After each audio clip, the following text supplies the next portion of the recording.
पहले बात करेंगे उत्तर प्रदेश के मुख्यमंत्री योगी आदित्यनाथ की, जिन्होंने शनिवार को गोंडा जिले को 516 करोड़ रुपए की 262 विकास परियोजनाओं की सौगात दी।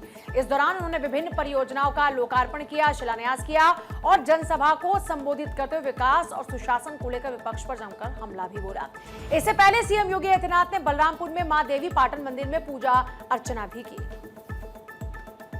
मुख्यमंत्री ने कहा कि साल 2017 से पहले गोंडा की पहचान देश के सबसे गंदे शहरों में होती थी, लेकिन आज ये शहर स्वच्छता और विकास के क्षेत्र में नई पहचान बना रहा है। उन्होंने जनता से अपील करते हुए ये कहा कि जो सरकार और जनप्रतिनिधि विकास का काम करे, उनका समर्थन करना चाहिए, क्योंकि विकास ही वर्तमान और आने वाली पीढ़ियों का भविष्य सुरक्षित करता है।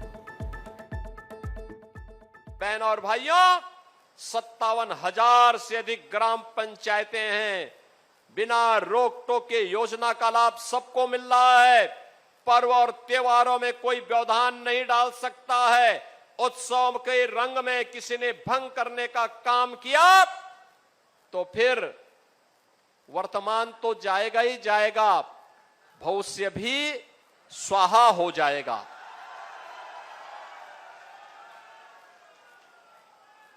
अब कोई रंग में भंग डालने का काम नहीं कर सकता, पर्व और त्योहार में व्यवधान नहीं डाल सकता।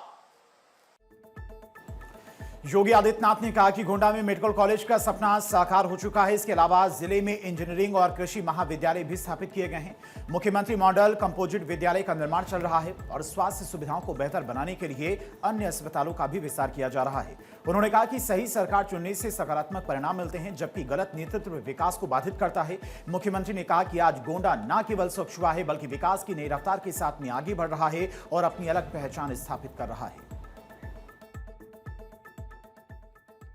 मां दुर्गा की मूर्ति को विसर्जन नहीं करने दिया जाता था। रामलीलाओं के आयोजन में अड़चनें डाली जाती थी। पर्व और त्योहार प्रारंभ होने के पहले, उत्सव प्रारंभ होने के पहले उपद्रव शुरू हो जाते थे। बेटी सुरक्षित नहीं, व्यापारी सुरक्षित नहीं, और सत्ता में बैठे हुए लोग 2017 के पहले इन दंगाइयों को, इन पेशेवर गुंडों को प्रश्रय देते थे, इनके सामने नतमस्तक होते थे। मुख्यमंत्री ने विपक्ष पर हमला बोलते हुए साफ कहा कि पहले विकास कुछ खास क्षेत्रों तक सीमित रहता था। उन्होंने कहा कि उनकी सरकार ने विकास योजनाओं को पूरे प्रदेश में समान रूप से पहुंचाने का प्रयास किया। मेडिकल कॉलेजों का उदाहरण देते हुए कहा गया कि केवल एक क्षेत्र विशेष को प्राथमिकता देने के बजाय गोंडा, बहराइच, बलरामपुर, अयोध्या, बस्ती, सिद्धार्थनगर, अंबेडकर नगर और सुल्तानपुर समेत अनेक जिलों में मेडिकल कॉलेज स्थापित किए गए। और वहीं केंद्रीय रेल मंत्री अश्विनी वैष्णव कोलकाता के दौरे पर हैं। इस दौरान न सिर्फ कोलकाता मेट्रो में उन्होंने सफर किया, बल्कि आम यात्रियों की तरह मेट्रो की व्यवस्थाओं को देखा भी। रेल मंत्री ने कोलकाता मेट्रो के लिए एक बड़ा ऐलान किया और कहा कि आने वाले 4 से 5 सालों में यहां पर नई पीढ़ी की 60 आधुनिक ट्रेन चलाई जाएंगी। इससे कोलकाता मेट्रो का पूरा बेड़ा पूरी तरह बदल जाएगा। लोगों का सफर काफी आरामदायक और आधुनिक हो जाएगा। कोलकाता शहर के अंदर मोबिलिटी को इम्प्रूव करने के लिए बहुत सारे प्रयास चल रहे हैं। जैसा चिंगड़ीघाटा और बाकी सब जगह जैसे जैसे प्रोजेक्ट्स आगे बढ़ते जाएंगे, कोलकाता शहर के अंदर मोबिलिटी बहुत बढ़ेगी। 60 नए जनरेशन की ट्रेन्स कोलकाता मेट्रो के लिए प्लानिंग कर रहे हैं, जो आगामी 4 से 5 वर्षों में कोलकाता मेट्रो में इंडक्ट हो जाएगी, जिससे कोलकाता मेट्रो के पैसेंजर्स को, कोलकाता शहर के निवासियों को एक नए तरह की सर्विस मिलेगी।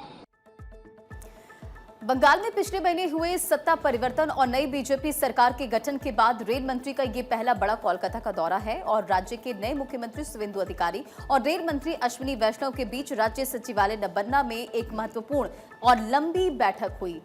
नए मुख्यमंत्री के साथ रेल मंत्री की ये पहली आधिकारिक मुलाकात थी, जिसका मुख्य मकसद बंगाल में सालों से रुकी हुई रेल परियोजनाओं को रफ्तार देना है। इस हाई लेवल बैठक में पूर्वी रेलवे, दक्षिण पूर्वी रेलवे, नॉर्थ फ्रंटियर रेलवे और कोलकाता मेट्रो के बड़े अधिकारियों के साथ साथ राज्य के सभी सांसद और विधायक भी मौजूद रहे। बैठक में मौजूद सांसदों और विधायकों को अपने अपने क्षेत्र की रेल समस्याओं को सीधे रेल मंत्री के सामने रखने का मौका मिला। इन सुझावों के आधार पर आगे का प्लान तैयार किया जाएगा।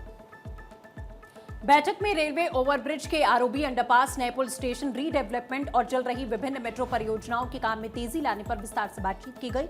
इस बैठक और रेल मंत्री के दौरे से साफ है कि आने वाले समय में बंगाल में रेलवे और मेट्रो का नेटवर्क न सिर्फ मजबूत होगा बल्कि आम जनता को ट्रैफिक की झंझटों से भी बड़ी राहत मिलेगी। कई अटके हुए प्रोजेक्ट अब तेजी के साथ में पूरे कर लिए जाएंगे।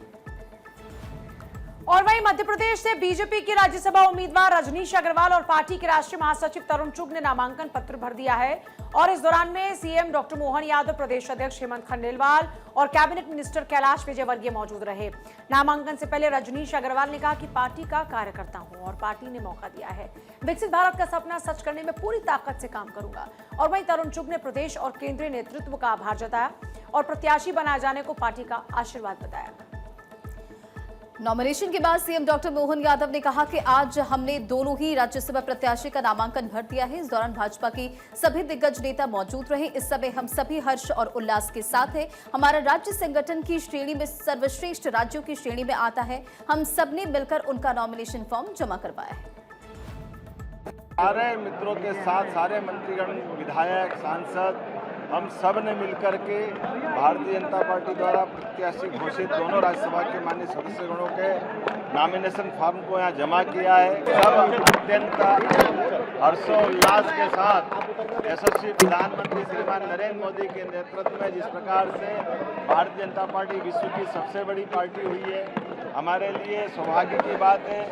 आज हमारा अपना ये नॉमिनेशन फॉर्म के भरने के साथ ही विजय का संकल्प यशस्वी अध्यक्ष राष्ट्रीय श्रीमान नितिन नवीन जी के घोषित प्रत्याशी के नाते से मध्य प्रदेश इकाई की ओर से दोनों का फॉर्म जमा कराया है। राज्यसभा नामांकन दाखिल करने से पहले रजनीश अग्रवाल की पत्नी ने तिलक लगाकर आरती उतारी और वो परिवार के साथ में आशीर्वाद के साथ नामांकन के लिए रवाना हुए। राजनीतिक सफर के अहम पड़ाव से पहले घर में पूजा अर्चना का आयोजन किया गया। इस दौरान उनकी पत्नी भावुक दिखी। राज्यसभा चुनाव के लिए उम्मीदवारों का नामांकन 8 जून तक कर लिया जाएगा। कागजों की जांच 9 जून को होगी। वहीं 11 जून को नामांकन वापस लेने की आखिरी तारीख है और इसके बाद में 18 जून को मतदान होगा। और दिल्ली में दिल दहलाने वाले होटल अग्निकांड के बाद दिल्ली पुलिस एक्शन मोड में है। मालवीय नगर के होटल में भीषण आग हादसा मामले में दिल्ली पुलिस ने एक और फरार आरोपी को गिरफ्तार कर लिया, गिरफ्त में ले लिया है। यह आरोपी उस होटल का रसोइया है। जांच में पता चला है कि इस रसोइये की लापरवाही भी आग लगने का एक कारण थी। अब पुलिस ने कुछ अन्य लोगों को भी हिरासत में लिया। तो देखिए कौन कौन गिरफ्तार हुआ है, अब आपको वो भी बताते हैं। पुलिस ने कुछ अन्य लोगों को भी हिरासत में लिया है और उनसे पूछताछ की जा रही है। पूछताछ में अग्निकांड मामलों की वजहों से खुलासा हो सकता है। दिल्ली पुलिस ने बताया कि B&B के जिस शेफ की गिरफ्तारी हुई है उसका नाम केशव नेगी है और उसके पिता का नाम बखावर नेगी है। उसकी उम्र 65 साल है और वे दिलशाद गार्डन का रहने वाला है। उससे पूछताछ और इस पूरे केस को लेकर लगातार इन्वेस्टिगेशन जारी है। दिल्ली के मालवीय नगर के एक होटल फ्लरिश स्टे होटल में बुधवार को हुए भीषण अग्निकांड में आपको मालूम है 21 लोगों की मौत हो गई। कई लोग बुरी तरह से जख्मी हो गए जिनका इलाज अभी जारी है। जानकारी के मुताबिक हादसे में मारे गए और जख्मी लोगों में कई विदेशी लोग भी शामिल हैं। कहा यह भी जा रहा है कि इमारत में ठहरे ज्यादातर लोग ऐसे थे जिनके परिजन का होटल के पास स्थित मैक्स अस्पताल में इलाज चल रहा था। मालवीय नगर हादसे के बाद दिल्ली प्रशासन ने सभी B&B और गेस्ट हाउस की जांच शुरू कर दी है। अधिकारियों का कहना है कि जो भी नियमों का उल्लंघन करेगा उसके खिलाफ कड़ी कार्रवाई की जाएगी। दिल्ली सरकार ने बेड एंड ब्रेकफास्ट योजना का लाइसेंस जारी करने पर रोक लगा दी है। कहा जा रहा है कि इस योजना का कई जगह गलत इस्तेमाल किया जा रहा था। इस योजना में अधिकतम 6 कमरों में गेस्ट हाउस रखने की अनुमति थी, लेकिन लोग 20 से 30 कमरों तक के होटल चला रहे थे।